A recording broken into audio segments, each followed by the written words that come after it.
Welcome to சுடர் கருணை பிரகாசம் சேனல். வாங்க இன்றைக்கி ரவா கேசரி தான் பார்க்க போகிறோம். இது வரைக்கும் நான் ரவா கேசரி செஞ்சு பர்ஃபெக்டாக வந்ததே இல்லை அப்படின்னு நீங்கள் நினச்சிங்கன்னா இந்த வீடியோ உங்களுக்கு ரொம்ப யூஸ்ஃபுல்லாக இருக்கும். நிறைய டிப்ஸை ஃபாலோ பண்ணி இதே மாதிரி நீங்கள் ரவா கேசரி செஞ்சிங்கன்னா வீட்டில் கண்டிப்பாக பெஸ்ட்டாக செஞ்சுருக்கீங்க அப்படின்னு சொல்லுவாங்க. அந்தளவுக்கு சாஃப்டாக எப்படி செய்கிறது, எந்த டிப்ஸை ஃபாலோ பண்ணி செஞ்சால் கல்யாண வீட்டு கேசரி மாதிரியே நம்மளும் வீட்டிலேயே செய்யலாம் அப்படிங்கிறதெல்லாம் இந்த வீடியோவில் டீட்டெயிலாக சொல்லியிருக்கேன். ஸ்கிப் பண்ணாமல் பாருங்கள். ஒரு 5 மினிட்ஸ் வீடியோ தான், சூப்பராக இருக்கும். எல்லாருக்கும் பிடிச்ச ஒன்று சீக்கிரம் சட்டுன்னு செய்யக்கூடியதுன்னா கேசரி தான். அதை எப்படி பர்ஃபெக்டாக செய்கிறதுன்னு பார்க்கலாமா? இப்போ ஒரு கடாயில் ஒரு 2 டீஸ்பூன் அளவுக்கு நெய் விட்டுக்கோங்க. 2 கப் அளவுக்கு நான் ரவை எடுத்திருக்கேன். இது ரொம்ப சின்னதாக இருக்கிற ரவை தான். இந்த கப்பால் 2 கப் எடுத்திருக்கேன். கப் அளவை பார்த்துக்கோங்க.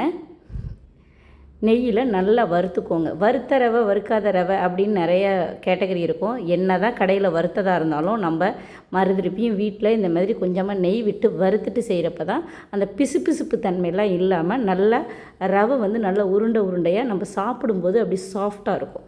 அதனால் எந்த வறுத்த ரவையாக இருந்தால் கூட நீங்கள் மறுதிருப்பியும் போட்டு ஒரு வாட்டி வறுத்துருங்க. பாருங்கள், நல்லா வறுத்துட்டேன். இந்த மாதிரி நல்லா பொலன்னு வறுத்ததுக்கு அப்புறமா எடுத்து ஆற வச்சிடலாம். இப்போ இன்னொரு கடாயில் 2 கப்பு நான் ரவை சேர்த்தேன். அதுக்கு 6 கப்பு தண்ணி சேர்த்துக்கிறேன். எந்த கப்பால் நம்ம ரவை எடுத்தோமோ அதே கப்பில் 6 கப்பு, 1க்கு 3 அப்படிங்கிற கணக்கில் நீங்கள் விட்டுக்கோங்க. தண்ணி நல்லா சூடு ஆனதுக்கப்புறம் 2 டீஸ்பூன் நெய் விடுங்க. இது நான் ஒரு இடத்துல கற்றுக்கிட்டேங்க. கொஞ்சமாக உப்பு சேர்த்துக்கோங்க. அந்த இனிப்பு திகட்டாமல் இருக்கும். கொஞ்சமாக ஃபுட் கலர், இது தேவைப்பட்டால் சேர்த்துக்கலாம், இல்லைன்னா வேண்டாம். இது நல்லா கொதிக்கணுங்க. இப்போ தண்ணி நல்லா கொதிக்குது. இந்த மாதிரி கொதிக்கும்போது சிம்மில் வச்சுட்டு அதுக்கப்புறம் ரவையை போடுங்க. நீங்கள் நல்லா கொதிக்கும் போதே ரவையை போட்டிங்கன்னா அப்படியே கட்டியாக போயிடும். கொஞ்சம் சிம்மில் வச்சுட்டு ரவையை போட்டுட்டு அதுக்கப்புறம் ஃப்ளேமை கொஞ்சம் கூட வச்சுக்கிட்டிங்கன்னா அது நல்லா அப்படி கரண்டியை வச்சு நம்ம கிளறும்போது நல்லா தளன்னு வரும். அந்த கட்டி புட்டி இல்லாமல் செய்யணுன்னா இதை ஃபாலோ பண்ணிக்கோங்க. ஓகேவா? எப்போவுமே ரவா கொட்டணுன்னு அப்படி கட்டி ஆகிடும். அதுக்கு ஏன்னா ஃப்ளேமை நிறையா வச்சுட்டு நம்ம கொட்டும்போது இந்த கண்டிப்பாக கட்டியாகும். ஃபஸ்ட்டு ரவை வெந்துடணுங்க.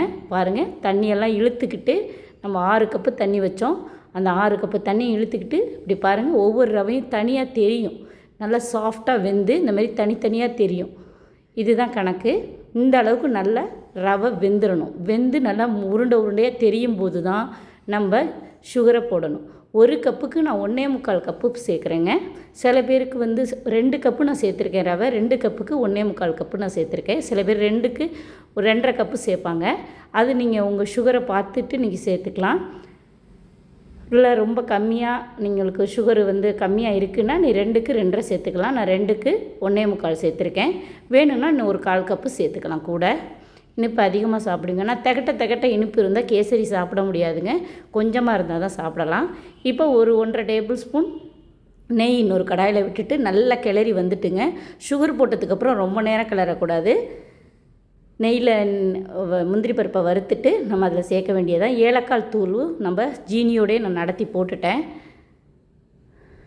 பாருங்கள், கேசரி நல்லா தளன்னு இருக்குது. சுகர் போட்டு ஒரு 5 நிமிஷம் தாங்க கிளறணும். அதுக்கு மேலே ரொம்ப நேரம் வச்சு கிளறிட்டே இருந்தீங்கன்னா அந்த கேசரி ரப்பர் மாதிரி ஆகிடுங்க. ரொம்ப நேரம் சுகர் போட்டதுக்கப்புறம் கிளறக்கூடாது. இதை ஃபாலோ பண்ணிக்கோங்க. பாருங்கள், இப்படி நம்ம கிளறி எடுக்கும்போது அப்படியே ரிபன் மாதிரி விழுவும். அப்படியே கரண்டிலேருந்து எடுக்கும்போது அப்படியே வழுக்கிட்டு விழுகும். இதுதான் கணக்கு. இந்த மாதிரி செஞ்சு வச்சிங்கன்னா ரொம்ப நேரம் ஆனாலும் அந்த கேசரி நல்லா சாஃப்டாக இருக்கும். நம்ம கரண்டிலேருந்து எடுக்கும்போதும் சில சமயம் சூடாக இருக்கும்போதும் தான் நல்லா சாஃப்டாக இருக்கும். ஆறி போனதுக்கப்புறம் கொஞ்சம் கேக்கு மாதிரி ஆகிடும். அந்த மாதிரி இல்லாமல் இந்த மாதிரி சாஃப்டாக இருக்கணும்னா அதை ஃபாலோ பண்ணிக்கோங்க. சுகர் போட்டதுக்கப்புறம் ரொம்ப நேரம் அடுப்பில் வச்சு கிண்டிகிட்டே இருக்கக்கூடாது. ஏன்னா ஏற்கனவே நம்ம வெந்து போன நல்லா வறுத்து மறுதிருப்பி வேக வச்சு அதுக்கப்புறம் தான் சுகர் போடுறோம். அதனால் சுகர் போட்டு அந்த சுகர் கரைஞ்சி ஒரு கோட்டிங் வந்ததுக்கப்புறம் டக்குன்னு அடுப்பு ஆஃப் பண்ணிவிட்டு முந்திரியை தாளித்து இதில் கொட்டிட வேண்டியது தான். பாருங்கள், இப்போ நான் செஞ்சு 1 மணி நேரம் ஆகுதுங்க உங்கள்கிட்ட காட்டுறது. 1 மணி நேரம் ஆனதுக்கப்புறமும் கூட பாருங்கள் எவ்வளோ சாஃப்டாக வழுக்கிட்டு கரண்டிலேருந்து விழுகுது பாருங்கள். இது மாதிரி இருந்தால் தான் நம்ம செஞ்சு ஒரு கெஸ்ட்டு வராங்க அப்படின்னா கூட கேசரி எடுத்து வைக்கும்போது நல்லா சாஃப்டாக இருக்கும், சாப்பிட்றதுக்கும் நல்லாயிருக்கும். இது தாங்க டிப்ஸு. இந்த 2-3 டிப்ஸை மட்டும் ஃபாலோ பண்ணிக்கோங்க. ஒன்று தண்ணி கொதிக்கும் போது நெய் விடணும்.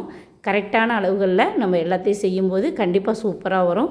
இந்த கேசரி ரெசிபி நம்ம ரவா கேசரி ரெசிபி. உங்களுக்கு பிடிச்சிருந்துச்சுன்னா சுடர் கருணை பிரகாசம் சேனலுக்கு மறக்காமல் சப்ஸ்கிரைப் பண்ணுங்கள், லைக் பண்ணுங்கள், ஷேர் பண்ணுங்கள், கமெண்ட் பண்ணுங்கள். எப்போதும் போல் உங்கள் சப்போர்ட் கொடுத்துட்டே இருக்கேன்.